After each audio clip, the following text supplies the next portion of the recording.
What's going on, people? It's your boy, Jack McCloskey, your frequency coach, your energy healer, your whatever you want to label me. I am not a drug dealer. I am here to support you in raising your frequency and vibration, because as you raise the way that you see yourself, the identity that you have for yourself, and your energy raises, your aura changes, your frequency changes, and now you're putting yourself in new and different positions, taking different actions, creating different results, giving you the life that you think you want externally, but you're going to create it internally to create it externally. So stay tuned. In this video, I'm going to help support you in dealing with your depression and give you some top tips that have helped me come through pretty unconscious bouts of depression. So stay tuned. If you haven't already, if you click like, click subscribe, and I look forward to seeing you in the rest of this video. First of all, it's very important for you to start to understand that you are not your thoughts, and therefore you are not your emotions. You are the experiencer of those emotions. What this does, it just means that as the emotions come ups and downs, you get bad news from the doctor, you can go to a negative emotion. You have a breakup, you can go to a negative emotion. You get fired from your job, you can go to a negative emotion. You have the best sex of your life, you're going to go to a higher emotion of excitement and pleasure. You get the promotion at work, you're going to get a boost of dopamine hit and that kind of thing. So if you can see from that, which we all go through both of those sides of the spectrum, right? It's a very up and down curve. But that doesn't mean that you have to be up and down. You can be the creator of your reality. But if you are your emotions, you don't create your reality, you create the reality of that emotion, right? So first of all, the first step is just to understand and have the awareness that you are not the energy of depression.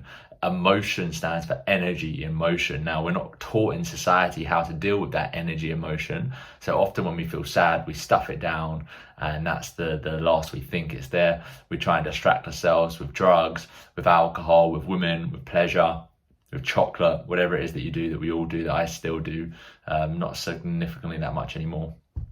Where was I? Energy, emotion, you are not your emotion. So now that you understand that you are not your emotion, what this does is means that you can see things more objectively, and also the fact that you are aware that you are experiencing the energy of depression, anxiety, or fear is a great first step. The next thing that you want to do is the energy in motion carries information within it that will help support you in raising your frequency and becoming what I call a higher vibrational being. So if you're experiencing a low negative state of depression, anxiety, fear, shame, guilt, whatever it is that you're experiencing that doesn't feel good, that's a warning sign, a gentle nudge. Sometimes they're not gentle, of saying, hey, you aren't connected to source right now. You're not connected to love. You're not connected to your higher self, right? Which is just think of it as a better version of yourself. And then, so what you want to do is you want to ask yourself, what is this energy emotion telling me? What is this depression telling me? So often we're feeling depressed. We don't like the feeling, and we don't want to sit in it because we think that was going to make us feel worse. So what we do is we just distract ourselves, like I said, with porn, with chocolate, with eating shit food, and that just stuffs it down, stuff.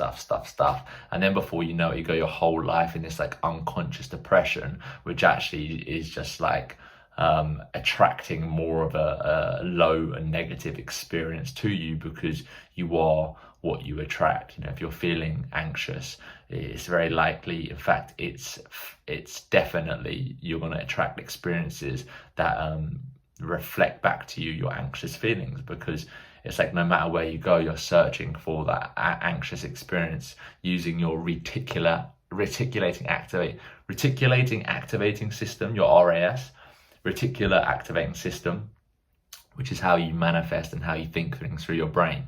So what you want to do is ask that emotion, and you get out your journal and you say, what is this emotion telling me?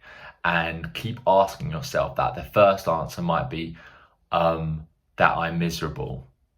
And it's like, yeah, no shit, Sherlock, that keep going, go deeper. There's layers to this, right? What is it telling me? What is it telling me? What is it telling me? Take your time with this, play some music, light a candle. What is it telling me? and really set the intention that you want to understand more about this energy emotion. And what you're going to get is some information about this depression.